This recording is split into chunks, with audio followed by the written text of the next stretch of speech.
তো আমি চিন্তা করলাম জামায়াতে ইসলামের সঙ্গে আমার কাজ করা দরকার। হ্যাঁ, অবশ্যই প্রতিটা সংগঠনে বিভিন্ন সীমাবদ্ধতা থাকবে, বিভিন্ন ভালো দিক থাকবে, বিভিন্ন সাইডে মানে বিভিন্ন ব্যাপার থাকতে পারে এবং সংগঠনে সব মানুষ একরকম হবে না।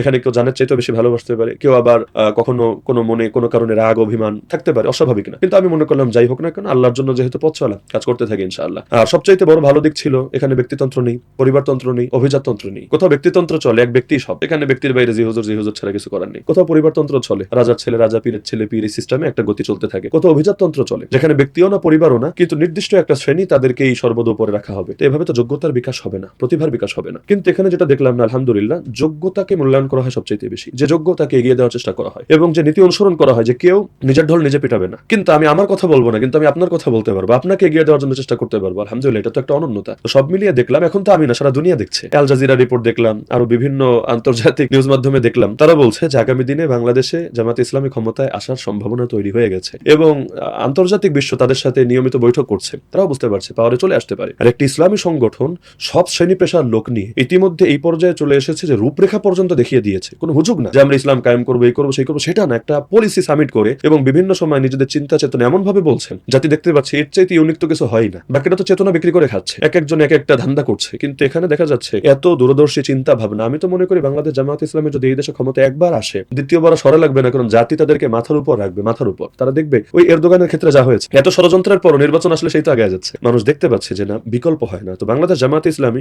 শুধু ইসলামের কথা বলছে এ কারণে বলছি না, বরঞ্চ বাস্তবে সব শ্রেণী পেশার মানুষ নিয়ে, শুধু হুজুর না, সব শ্রেণী পেশার মানুষ নিয়ে যোগ্যতা সমন্বয় ঘটি ইতিমধ্যে এমন পর্যায়ে গিয়েছে, যদি তারা কখনো ক্ষমতায় আসে, আমি মনে করি এই শুধু এশিয়া না, পুরো ওয়ার্ল্ডের জন্য এই দেশটা একটা উন্নয়নের মডেলে পরিণত হবে ইনশাআল্লাহ। তো সেই চিন্তা সামনে রেখে আসা এবং এক্ষেত্রে সমালোচনা যতই হোক আমি এটাকে এনজয় করব এবং এটাকে আমি মনে করব জিকির করলে আর কয়টা নেকি হবে, জিকির করলে যত নেকি হবে, দ্বীনের পথে চলতে গিয়ে গালি খেলে নেকি আরো বেশি হবে। কারণ সমস্ত নবীগণের সুন্নাহ গালি খাওয়া, নবীরা গালি খাননি, তো নবীরা যদি খেতে পারেন আমরা কেন পারবো না? লক্ষ্য যেহেতু আল্লাহ সন্তুষ্টি, যদিও মানুষ বলছে দুনিয়ার জন্য, এর জন্য, সেই জন্য।